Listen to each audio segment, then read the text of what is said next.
Hello YouTube again. So we're about to do part 3, which is the end of the story. And so we left off with them at the beach, and they're having a good time.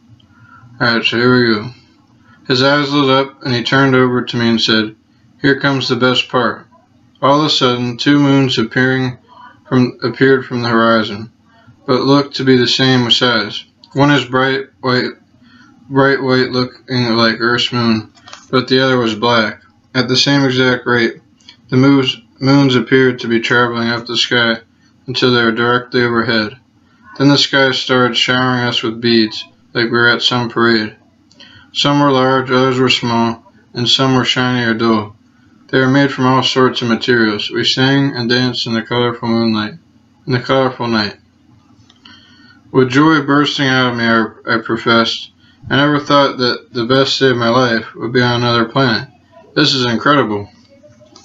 In agreement, Gromy said, "See, I knew you'd like it. You did all that complaining for nothing."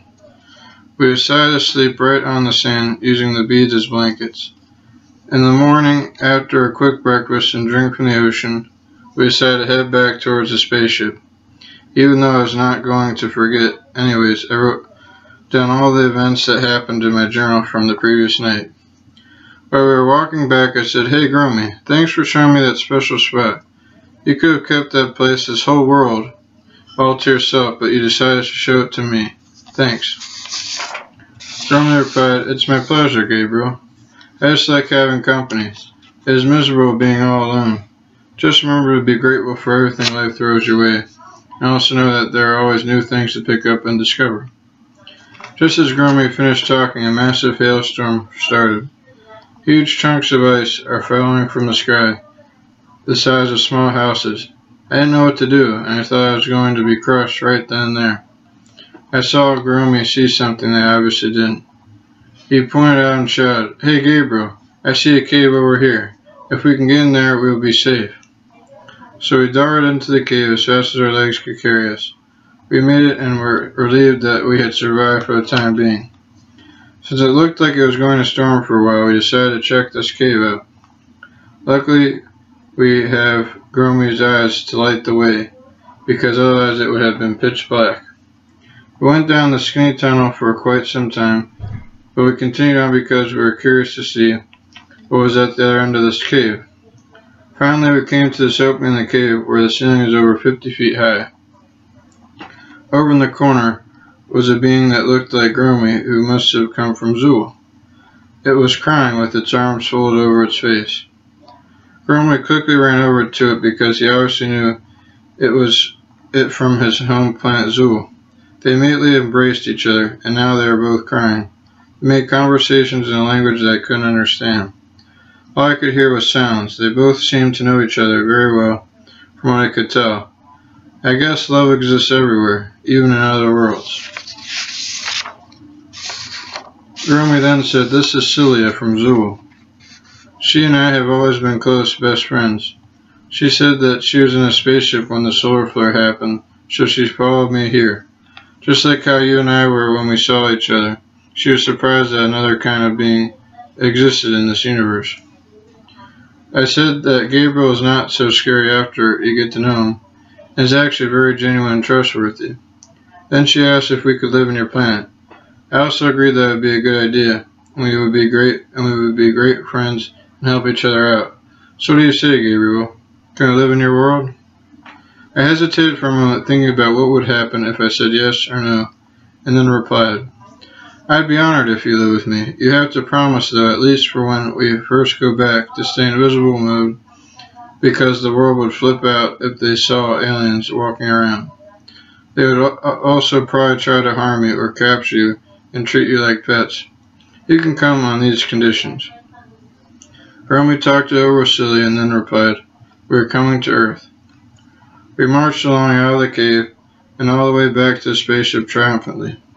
We sped to Earth and parked the spaceship right in the park. I looked at my phone and it was still the same date only a few hours later from when I left my house originally to go to the park. I walked casually to my house with my 2 new invisible friends. I walked in the door to find my mother making supper. Looking at me like I had stolen something, she asked, "Where'd you get those beads from on your neck?" Forgetting I had those on, I said, "I found these beads on the ground near the lake." Mom replied, "That's strange. Did you have fun at the park today?" I replied, "It was interesting. It definitely was not what I expected." After putting my dishes away from supper, I went to go clean my room. When I opened the door, my room looked spotless, like it had just been cleaned. I grinned and knew right away that my friends cleaned my room while I ate. I waited about a half hour in my room because I would have had to have been Superman to clean my room a minute after we ate. And then I called my mom. Let me get something to drink.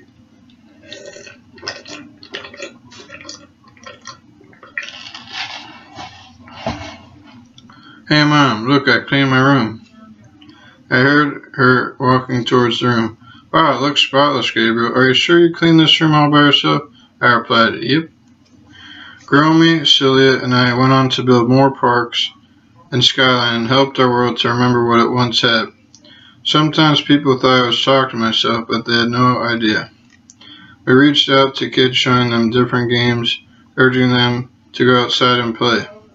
Sometimes wandering around in unknown places can bring about exciting discoveries that are waiting to be found. So there it is, The Wanderer, as the end of part 3 and the conclusion of the story. I hope you liked it. Comment, rate, subscribe. And I hope you actually got something from the story, not just like a story, but actually got something that you can hold and kind of take home and really think about. Alright, thank you.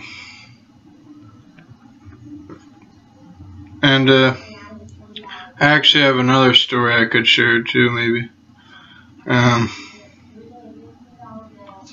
Yeah, I'm not sure if I'm going to do that one or not. I'll think about it. I may or may not see another story soon on here. You'll see some poems though soon in the future. I've been writing poems like every day. So, you'll see that. Alright. See ya.